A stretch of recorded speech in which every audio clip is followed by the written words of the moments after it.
ಅಧ್ಯಕ್ಷರು ಮತ್ತು ಈ ರಾಜ್ಯದ ಉಪಮುಖ್ಯಮಂತ್ರಿಗಳಂತ ಮಾನ್ಯ ಡಿ.ಕೆ. ಶಿವಕುಮಾರ್ ಅವರೇ, ನಮ್ಮೆಲ್ಲರ ನೆಚ್ಚಿನ ನಾಯಕರು, ಕರ್ನಾಟಕ ರಾಜ್ಯದ ಜನಪರ ಆಡಳಿತವನ್ನು ಕೊಡ್ತಕ್ಕಂಥ ಮುಖ್ಯಮಂತ್ರಿಗಳಾದಂಥ ಮಾನ್ಯ ಸಿದ್ದರಾಮಯ್ಯ ಸಾಹೇಬ್ರವರೇ, ಹಾಗೆ ನನ್ನ ಕಿರಿಯ ಸಹೋದರರು, ಪ್ರಭಾವಿ ರಾಜಕಾರಣಿಗಳು, ಆತ್ಮೀಯರಾದಂಥ ಮಾಜಿ ಸಚಿವರಾದಂಥ ಮಾನ್ಯ ಲಕ್ಷ್ಮಣ ಸವದಿ ಅವರ, ಯುವ ನಾಯಕರು, ಕೊಪ್ಪಳ ಜಿಲ್ಲೆಯ ಕನ್ನಡ ಮತ್ತು ಸಂಸ್ಕೃತಿ ಸಚಿವರಾದಂಥ ಮತ್ತು ಜಿಲ್ಲೆಯ ಉಸ್ತುವಾರಿಗಳಾದಂಥ ಶಿವರಾಜ್ ಕಂಗಡಿಗಿರವರೇ,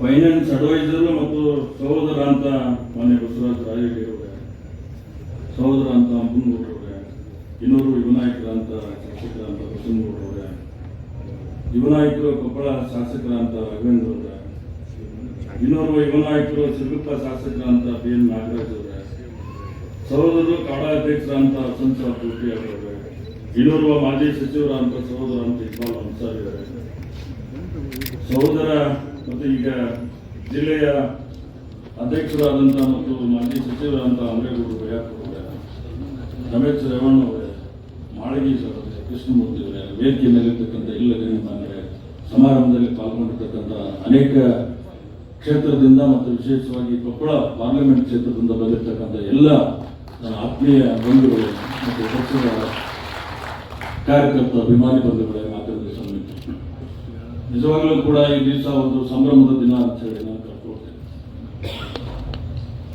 ಯಾಕಂದ್ರೆ ಒಂದು ನೆನಪನ್ನು ಕೂಡ ಮಾಡ್ಕೊಳ್ಳಿಕ್ಕೆ ಬಯಸ್ತೀನಿ. ಸುಮಾರು 14 ವರ್ಷಗಳ ಹಿಂದೆ ಸಹೋದರ ಅಂತ ಲಕ್ಷ್ಮಣ ಸವದಿ ಅವರು ಅವತ್ತಿನ ಸಂದರ್ಭದಲ್ಲಿ ಭಾರತೀಯ ಜನತಾ ಪಕ್ಷದ ಆಡಳಿತ ಸಂದರ್ಭದಲ್ಲಿ ಅವರು ಮಂತ್ರಿಗಳಾಗಿದ್ದರು. ಕೊಪ್ಪಳದಲ್ಲಿ ನಾನು ಒಂದು ಹೋರಾಟವನ್ನು ಕೈಗೊಂಡಿದ್ದೆ. ಅಲ್ಲಿ ಬಂದು ಅವರು ಒಂದು ಮಾತನ್ನ ಕೇಳಿದ್ರು, ನಿನಗೆ ಅಭಿವೃದ್ಧಿ ಬೇಕೋ ಹೋರಾಟ ಬೇಕು? ಇಲ್ಲ, ನಮಗೆ ಅಭಿವೃದ್ಧಿ ಬೇಕು.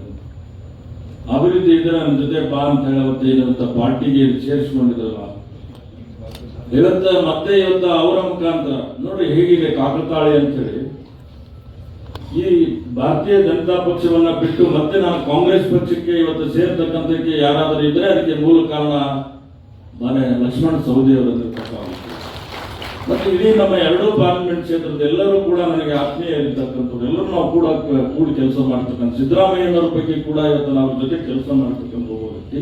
ಡಿ.ಕೆ. ಶಿವಕುಮಾರ್ ಸಾಹೇಬರು ಕೂಡ ನಾವು ಕೂಡ ಪಕ್ಷೇತರಾಗಿದ್ದ ಆ ಸಂದರ್ಭದಲ್ಲಿ ಅವರು ಕೂಡ ಪಕ್ಷೇತರಾಗಿದ್ದರು. ನಾವೆಲ್ಲ ಅವತ್ತು ಪಕ್ಷೇತರದ ಒಂದು ಸಭೆ ಕೂಡ ಅವ್ರ ನೇತೃತ್ವದಲ್ಲಿ ಮಾಡಿರ್ತಕ್ಕಂಥದ್ದು ನೆನಪನ್ನು ಕೂಡ ನಾನು ಮಾಡ್ಕೊಳ್ಳಿಕ್ಕೆ ಬಯಸ್ತೇನೆ. ಹಾಗೆ ಇವತ್ತು ನಡೆದು ಬಂದ ದಾರಿಯನ್ನು ನೋಡಿದ್ರೆ ಒಂದು ಕಡೆ ಖುಷಿ ಆಗ್ತದೆ. Taluka board member, ZP member, PAD bank ಅಧ್ಯಕ್ಷರು, 4 ಸಲ MLA, 2 ಸಲ ಸೋತು ಮತ್ತೆ 2 ಸಲ ಪಾರ್ಲಿಮೆಂಟ್ ಮೆಂಬರ್ ಆಗಿ ಮತ್ತೆ ಇವತ್ತು ನನಗೆ ಇನ್ನೊಂದು ನೆನಪು ಮಾಡ್ತಾರೆ. ನಮ್ಮ ರಾಜಕೀಯ ಗುರುಗಳ ಅಂದರೆ H.G. ರಾಮುಲು 78ರಲ್ಲಿ ನಾನು ತಾಲೂಕಾ ಬೋರ್ಡ್ ಸದಸ್ಯನಾಗಬೇಕಾದ್ರೆ ನನಗೆ ಅವತ್ತು ಕಾಂಗ್ರೆಸ್ಸಿನ ಬಿ ಫಾರ್ಮ್ ಅನ್ನ H.G. ರಾಮುಲು ಅವರು ಕೊಟ್ಟಿದ್ರು. ಅವರು ಇವತ್ತು ನಮ್ಮ ರಾಜಕೀಯ ಗುರು, ಇನ್ನೊಬ್ಬ S.N. ಖಾದ್ರಿ ಅಂತೇಳಿ ಅವರೊಬ್ಬರಿಬ್ಬರನ್ನು ಕೂಡ ನಾನು ಕಳಿಸ್ಕೊಡ್ತೇನೆ. ಆ ಹಿನ್ನೆಲೆಯಲ್ಲಿ ಇವತ್ತು ಬಂದಿರತಕ್ಕಂಥ ಒಬ್ಬ ವ್ಯಕ್ತಿ ನನಗೆ ನಿಜವಾಗಲೂ ಕೂಡ ಈಗ ಕಾಂಗ್ರೆಸ್ ಪಕ್ಷದ ಒಂದು ತತ್ವ ಮತ್ತು ಸಿದ್ಧಾಂತಗಳನ್ನ ಮೆಚ್ಚಿ ಇವತ್ತು ನಾನು ಈ ಪಕ್ಷಕ್ಕೆ ಬರ್ತಕ್ಕಂಥ ತೀರ್ಮಾನವನ್ನ ಮಾಡಿದ್ದೀನಿ. ಮತ್ತು ನನ್ನ ಅನೇಕ ಇವತ್ತು ಹಿಂಬಾಲಿಕರು, ನನ್ನ ಹಿರಿಯರು ಮತ್ತು ಸಹಪಾಠಿಗಳು, ಹಿತೈಷಿಗಳು ಕೂಡ ಇವತ್ತು ಜೊತೆಗೆ ಬಂದಿರತಕ್ಕಂಥದಕ್ಕೆ ನನಗೆ ಖುಷಿ ತಂದಿದೆ. ಮತ್ತು ಇವತ್ತು ನಾವೆಲ್ಲರೂ ಕೂಡ ಒಂದು ಚಾಲೆಂಜ್ ಅನ್ನ ತೆಗೆದುಕೊಂಡಿದ್ದೇವೆ. ಎಲ್ಲ ಸ್ನೇಹಿತರಿರ್ತಕ್ಕಂಥ ನಮ್ಮ ಎಲ್ಲ ಶಾಸಕರು ಎಲ್ಲರೂ ಕೂಡ ಕೊಪ್ಪಳ ಪಾರ್ಲಿಮೆಂಟ್ ಕ್ಷೇತ್ರದಲ್ಲಿ ನಮ್ಮ ಅಭ್ಯರ್ಥಿ ಅಂತ ರಾಜಶೇಖರ ಇಟ್ನಾಳ್ ಅವ್ರನ್ನ ನಾವು ಗೆಲ್ಲಿಸ್ತೇವೆ ಅನ್ನೋ ಮಾತನ್ನು ಬೇರೆ ವಿಚಾರದಲ್ಲಿ ಬೇರೆ ಮಾತುಗಳನ್ನು ಹೇಳೋಣ. ಆದ್ರೆ ನನಗೆ ಒಂದು ಖುಷಿ ತರ್ತಕ್ಕಂಥದ್ದು ಏನಂದ್ರೆ ಇಬ್ಬರು ನಾಯಕರ ಪರಿಚಯ ಇರ್ತಕ್ಕಂಥ, ಒಂದ್ ಕಡೆ ಸಿದ್ದರಾಮಯ್ಯ ಸಾಹೇಬರು, ಮತ್ತೊಂದು ಕಡೆ ಡಿ.ಕೆ. ಶಿವಕುಮಾರ್ ಅವರಿಬ್ಬರು ಅಂತಂದ್ರೆ ನನಗೆ ವ್ಯಕ್ತಿಗತವಾದಂತಹ ಅಧಿಕಾರಕ್ಕೋಸ್ಕರ ನಾನು ಯಾವುದು ಕೂಡ ಆ ಮನಸ್ಸು ಕೂಡ ಮಾಡ್ತಾ ಇಲ್ಲ. ಆದ್ರೆ ನನ್ನ ಅನಿಸಿಕೆ ಏನಂದ್ರೆ ಆ ಎರಡೂ ಕ್ಷೇತ್ರದಲ್ಲಿ ಎರಡೂ ಜಿಲ್ಲೆಯಲ್ಲಿ ಅಭಿವೃದ್ಧಿ ಪರ ಮುಂದಿನ ದಿನಮಾನದಲ್ಲಿ ನಿಮ್ಮ ಜೊತೆ ಚರ್ಚೆ ಮಾಡ್ತಾನೆ. ಅಭಿವೃದ್ಧಿಯನ್ನು ಮಾಡ್ತಕ್ಕಂಥ ಹಿನ್ನೆಲೆಯಲ್ಲಿ ನಿಮ್ಮನ್ನ ವಿನಂತಿಯನ್ನ ಮಾಡ್ಕೊಳ್ತೇನೆ. ಆ ಅಭಿವೃದ್ಧಿಗೆ ನೀವು ಸಾಥ್ ಕೊಡ್ತೀರಿ ಅಂತ ಕೂಡ ನನ್ನ ನಂಬಿಕೆ ಇದೆ. ಹಾಗಾಗಿ ಏನಿವತ್ತು ಈ ಒಂದು ಸಭೆ ಏನಿದೆಯಲ್ಲ ನನಗೆ ಬಹಳ ಖುಷಿ ತಂದಿರ್ತಕ್ಕಂಥದ್ದನ್ನ ಮಾತನ್ನು ಕೂಡ ಈ ಸಂದರ್ಭದಲ್ಲಿ ಹೇಳಿ, ಏನಿವತ್ತ ಕಾಂಗ್ರೆಸ್ ಪಕ್ಷ ಅದನ್ನ ಇತಿಹಾಸವನ್ನ ನೆನಪು ಮಾಡಿಕೊಂಡಿರುವಂತ ಸ್ವಾತಂತ್ರ್ಯವನ್ನ ತಂದುಕೊಡ್ತಕ್ಕಂಥ ಕಾರಣ ಆಗಿರ್ತಕ್ಕಂಥದ್ದು ಯಾವುದಾದ್ರೂ ಪಕ್ಷ ಇದ್ರೆ ಅದು ಕಾಂಗ್ರೆಸ್ ಪಕ್ಷ.